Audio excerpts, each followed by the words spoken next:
स्वागत है आपका सिलेक्शन ड्रीम के यूट्यूब चैनल पर। हम आपके लिए लेकर आए हैं एमपी पुलिस कांस्टेबल एग्जाम 2025 के लिए पीवाईक्यू की सीरीज, जिसमें हम आपके लिए लेकर आए हैं 2016 से लेकर 2023 तक जितनी भी एमपी पुलिस कांस्टेबल की एग्जाम हुई है उन सभी के पीवाईक्यूज। इसीलिए चैनल को सब्सक्राइब करें और ज़्यादा से ज़्यादा शेयर करें।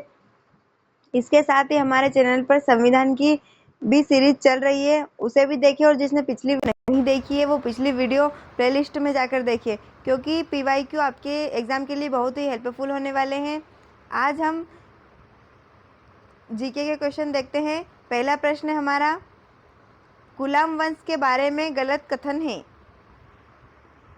तो इसका आंसर हो जाएगा, गुलाम वंश का अंतिम शासक नासिरुद्दीन महमूद शाह था। यह इसका आंसर है। अगला प्रश्न है हमारा, मौर्य साम्राज्य के संबंध में गलत कथन का चयन करें।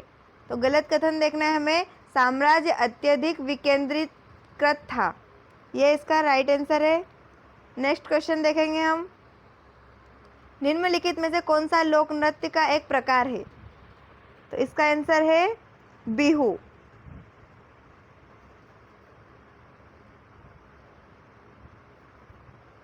अगला प्रश्न है, सोनल मानसिंह एक प्रसिद्ध डैश है। तो यह है एक शास्त्रीय नर्तक। अगला प्रश्न देखेंगे, मोहिनी अट्टम नर्तक पारंपरिक रूप से डैश रंग की साड़ी पहनते हैं। तो ये पहनते हैं मोहिनी अट्टम नर्तक ऑफ वाइट या धूमिल सफेद। अगला प्रश्न देखेंगे, स्वतंत्र भारतीय संघ में 500 से अधिक रियासतों के राजनीतिक एकत्रीकरण का श्रेय निम्नलिखित में से किसे जाता है। तो इसका आंसर हो जाएगा सरदार वल्लभ भाई पटेल। नेक्स्ट देखेंगे, निम्नलिखित में से किस व्यक्तित्व को गांधी द्वारा वर्ष 1940 में एक अहिंसक आंदोलन में पहले व्यक्तिगत सत्याग्रही के रूप में चुना गया था। तो इसका आंसर हो जाएगा विनोबा भावे। नेक्स्ट है, यूपीआई के बारे में गलत कथन है। तो इसका आंसर हो जाएगा, इसका पूर्ण रूप यूनिफॉर्म पेमेंट इंटरफेस है। अगला प्रश्न है, गैर अनुसूचित बैंक वे बैंक है उनका नाम आरबीआई अधिनियम 1934 की द्वितीय श्रेणी में उल्लेखित नहीं है। डी इसका राइट आंसर हो जाएगा। अगला प्रश्न देखते हैं, नाबार्ड के बारे में निम्नलिखित में से कौन सा कथन गलत है। इसका आंसर हो जाएगा, इसे 7वीं पंचवर्षीय योजना के तहत स्थापित किया गया था। यह कथन गलत है। अगला प्रश्न देखेंगे, तिब्बत में 4555 मीटर की ऊंचाई पर मानसरोवर के पास राक्षस ताल से कौन सी नदी निकलती है, जहां इसे लंगचेन खंबाब के नाम से जाना जाता है। तो उसका नाम है सतलुज नदी।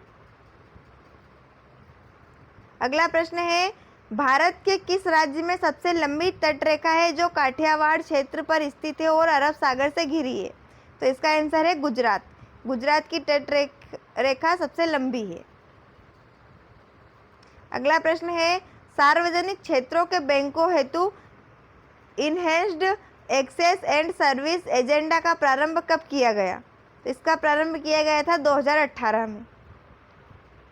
अगला प्रश्न है, पुष्कर घाटी से निकलने के बाद लूनी नदी कहाँ समाप्त होती है। तो इसका आंसर हो जाएगा कच्छ के रण में। अगला प्रश्न है, ऐहोल शिलालेख चालुक्य वंश के निम्नलिखित में से किस शासक से संबंधित है। तो इसका आंसर हो जाएगा पुलकेशिन द्वितीय। अगला प्रश्न है हमारा, निम्नलिखित में से किस शासक को मुगल साम्राज्य में रंगीला के नाम से जाना जाता था। तो इसका आंसर है मोहम्मद शाह। नेक्स्ट है, जोहरा ए बायोग्राफी इन 4 एक्ट्स नामक पुस्तक के लेखक कौन है। तो इसके लेखक है रितु मेनन।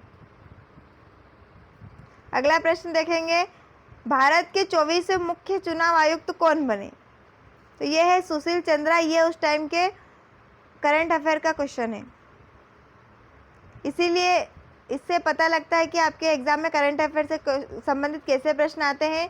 हमारे चैनल पर हम जल्द ही करंट अफेयर की सीरीज चलाने वाले हैं, इसलिए चैनल पर बने रहें। अगला प्रश्न देखेंगे, निम्नलिखित में से कौन भारत में कथक नृत्य शैली से संबंधित है? तो इसका आंसर हो जाएगा बिरजू महाराज। अगला प्रश्न है, डांडिया नृत्य निम्नलिखित में से किस राज्य से संबंधित है? तो इसका आंसर है गुजरात। अगला प्रश्न है, विद्युत धारा का एसआई मात्रक क्या है? तो विद्युत धारा का एसआई मात्रक है एम्पियर। प्रकाश वर्ष डैश की इकाई है? तो प्रकाश वर्ष जो है दूरी की इकाई है। निम्नलिखित में से कौन सा पादप जगत का संग नहीं है? तो इसका आंसर हो जाएगा क्लोरोफाइटा। जिम्नोस्पर्म को ऐसा क्यों कहा जाता है? इसका आंसर है उनके पास नग्न बीज है। अगला प्रश्न है, निर्देश दिया हुआ है, निम्नलिखित प्रश्न में दो कथन है जिसमें से एक को अभिकथन और दूसरे को कारण के रूप में लेबल किया गया है। आपको इन दोनों कथनों की सावधानी पूर्वक जांच करनी है और दिए गए विकल्पों में से प्रश्न का सही उत्तर चुनना है। अभिकथन दिया हुआ है, कीड़ों को पकड़ने के लिए जग के आकार के जाल को पिचर प्लांट कहा जाता है और इसका कारण है वे जानवरों को खाते हैं, इसलिए उन्हें मांसाहारी कहा जाता है।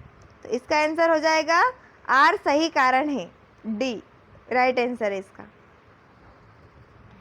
नेक्स्ट क्वेश्चन देखेंगे, रान ने देखा कि पंख वाले जानवरों की कुछ विशेषताएं शरीर से ढकी होती है और सामने के अंगों को पंखों में बदल दिया जाता है। रान को यह पता लगाने में मदद करे कि यह जानवर किस वर्ग का है? तो यह जानवर है एविज वर्ग का। अगला प्रश्न है, डैश और डैश प्रदूषित हवा में मौजूद दो गैसें हैं जो अम्लीय वर्षा का कारण बन सकती है। तो इसका आंसर हो जाएगा सल्फर डाइऑक्साइड और नाइट्रोजन डाइऑक्साइड। अगला प्रश्न देखेंगे, पृथ्वी की पपड़ी में एक वेंट जिसके माध्यम से पिघला हुआ पदार्थ बाहर निकलता है। तो इसका आंसर हो जाएगा ज्वालामुखी। नेक्स्ट है, डैश जीवित जीवों का एक समूह है जिसमें समान व्यक्ति शामिल होते हैं जो परस्पर प्रजनन और उपजाऊ संतान पैदा करने में सक्षम होते हैं। तो इसका आंसर हो जाएगा प्रजाति।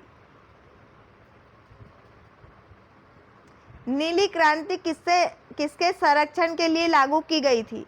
तो इसका आंसर हो जाएगा मछलियां और उनके डेरिवेटिव। अगला प्रश्न है, गर्मी के मौसम में अचार पर उगने वाले फंगस का नाम क्या है? तो इसका आंसर है माइकोटॉक्सिन। अगला क्वेश्चन है, निम्नलिखित में से कौन सी गैस वाहनों में प्रयोग की जाती है? तो वाहनों में प्रयोग की जाती है सीएनजी। नेक्स्ट है, ज्वाला के उस रंग का नाम बताइए जिसमें सबसे अधिक ऑक्सीजन होती है और पूर्ण दहन होता है। तो इसका आंसर है नीला। अगला प्रश्न है, भोजन का पाचन डैश का उदाहरण है। तो इसका आंसर हो जाएगा अपरिवर्तनीय परिवर्तन।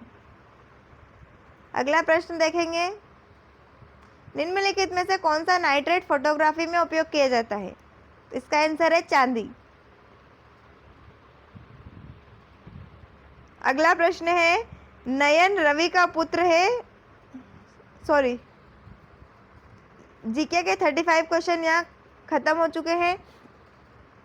नेक्स्ट वीडियो में जीके के अगले सेट के 35 क्वेश्चन करवाएंगे, इसीलिए चैनल पर बने रहें, चैनल को सब्सक्राइब करें और ज़्यादा से ज़्यादा शेयर करें। धन्यवाद, मिलते हैं अगले वीडियो में।